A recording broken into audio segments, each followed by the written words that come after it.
Good afternoon, ladies and gentlemen. My name is Brian Stormont. I'm a managing partner here at Insight Wealth Strategies. Today, we're going to talk about what to do if you are laid off.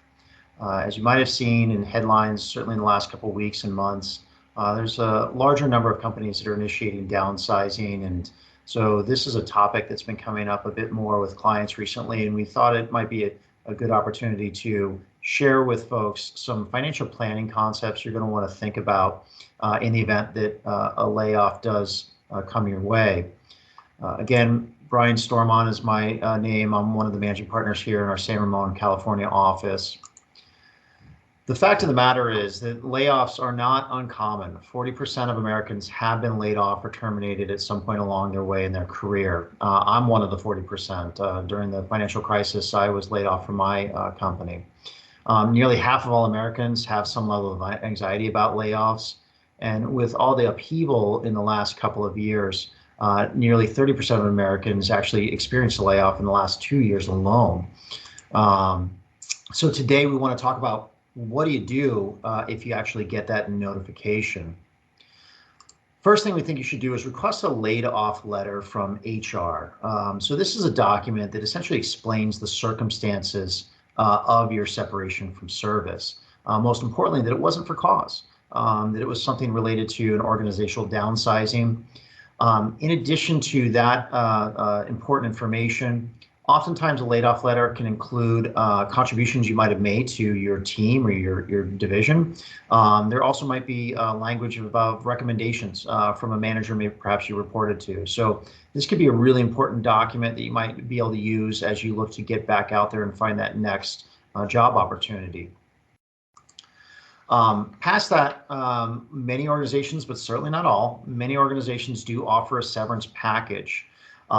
So this is where you're going to receive some level of compensation that hopefully cushions the blow for some period of time. Now, many organizations, for better or worse, aren't doing this out of the kindness of their heart. Oftentimes, they're going to want you to sign some waiver of liability. So what this means is that you're signing away your ability to come back and sue the company for wrongful termination. And there might also be something like an NDA or non-disclosure agreement in that document as well. Now, in exchange for that, the company is often providing you some level of compensation. Often it's a metric of how many years you might have been at the organization. And we've seen severance packages that represent 3, 6, even 12 months of compensation. Additionally, sometimes there's healthcare coverage that's added in. And then lastly, it's not uncommon where we find that there's some professional replacement services that are added into the mix as well to help you in the search for your next opportunity. So a severance package, if it is available, is often a really nice buffer against the unfortunate transition that you may be going through. Past the severance package, you're going to want to know what the situation is with regards to your health insurance. So as I mentioned with the severance package, sometimes there's health insurance coverage that's provided by the organization for some period of time, but that's not that common. So then the question is, what are your options at that point? Now, if you're employed by a company that has 20 or more employees, it's likely that you'll have COBRA coverage available to you. So that means that essentially you're going to retain your employee health insurance for up to 18 months. Now, unfortunately, it also means you're going to pay the full freight on that health insurance. And for a lot of people, that is a bit of an eye popper when they see the number on those monthly premiums. But it does, of course, provide some level of safety and security there. You might also be able to go out and shop out for an individual plan or family plan on perhaps one of the state healthcare exchanges. Depending on when this potential layoff happens and what your tax situation looks like, there might be subsidies that are available to reduce the cost of that healthcare coverage, and that would be certainly beneficial. And then lastly, again, depending on your age, how many years you've been in the organization, and whether or not there's a retiree medical plan, you might have some options there as well. So this might be coverage that gets you between when you separate from service and when you reach age 65 and become eligible for Medicare. So health insurance options are going to be really important to understand. Also, when's your final paycheck coming in? So from a cash flow standpoint, clearly you're going to want to start to understand, okay, how am I going to pay my bills? Now, in my role in the financial planning realm, we advocate for people to have a 3 to 6 month living expense nest egg set aside. Hopefully that's the case. If nothing else, certainly understanding when your final paycheck's going to come in, and understanding what your cash flow over the near and intermediate term is going to look like so that you can figure out how to pay those bills. It's going to be really critical. Now, with regards to retirement plans, so things can get relatively complicated here, but in general, you're going to want to take a look at perhaps your 401k and or pension plans you may have available to you. Now, when you talk about these different assets or accounts, you can get into the weeds pretty quickly, and it's beyond the scope of today's discussion to really talk about some of the nuances here.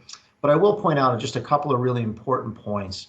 First one of which is with the 401k plan. So here, there's a thing called the rule of 55.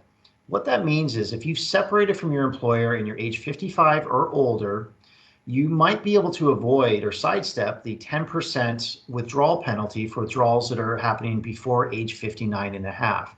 Now that's true for 401k plans. It's a lot more cumbersome for traditional IRAs. So understanding that perhaps you might be able to tap into that without incurring penalties is going to be really important to understand. Over on the pension plan side, so here, a lot of this comes down to your decision on whether or not you want to take the lifetime annuity payment or the lump sum if your organization makes it available.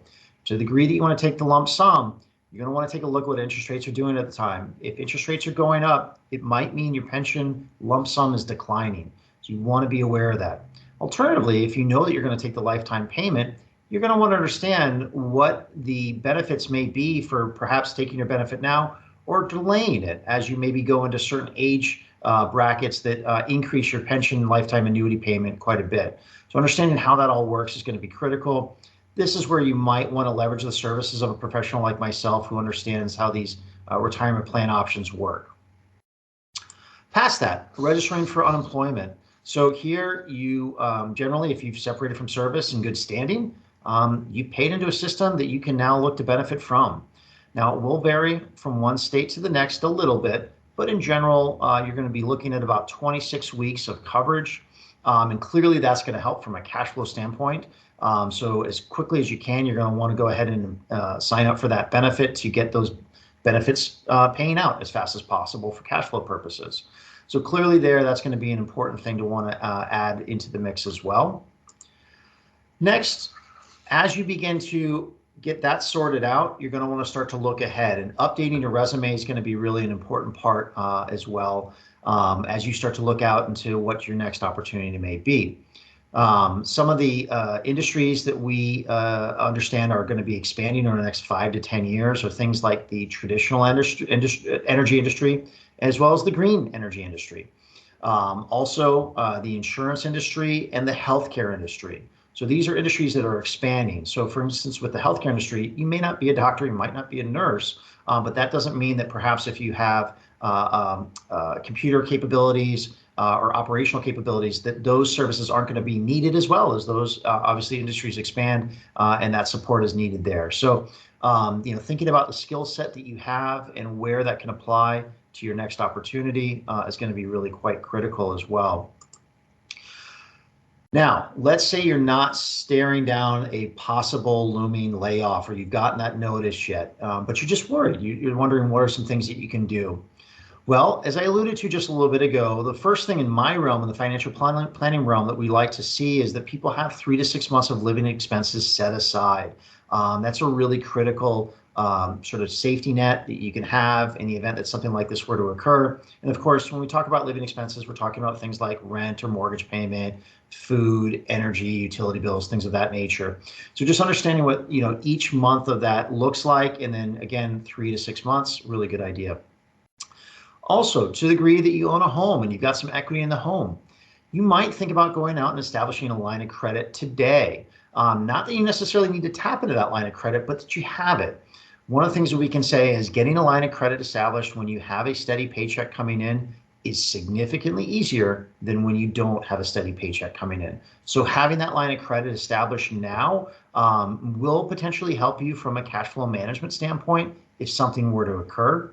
Again, not necessarily advocating that you get the line of credit and start pulling money out against it, but just having it in place for emergency purposes. Past that, again, thinking about what some of the other assets are that you could tap into in the event that you don't have paycheck coming in on a regular basis. So if you have any, say, cash value life insurance policies, other assets like rental properties, things of that nature, those might be things to consider as well. Our job, hopefully, is to help clients with that. So that might be the third thing that you might consider doing, which is leveraging a financial professional. Sitting down with somebody who can help you assess your financial situation and identify any risks that may be present and bring that to your attention and help you understand some strategies to basically mitigate that risk. And that's what we're here to do. So ladies and gentlemen, hopefully today's session was helpful and informative. Here at Insight Wealth Strategies, we're a comprehensive financial planning and wealth management firm. We're both fee only and a fiduciary. So that means that we're not here to sell financial products. We don't get any commissions to sell anything to our clients. We also are fiduciaries, which means we have to put our clients' interests ahead of ours. Otherwise, we can be held legally liable. We have offices in Northern California as well as Texas, but realistically, we have clients all across the country.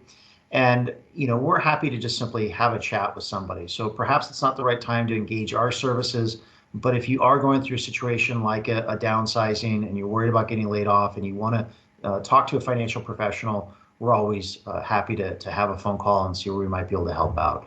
So again, my name is Brian Stormont, managing partner here at Insight. I hope this was informative for you.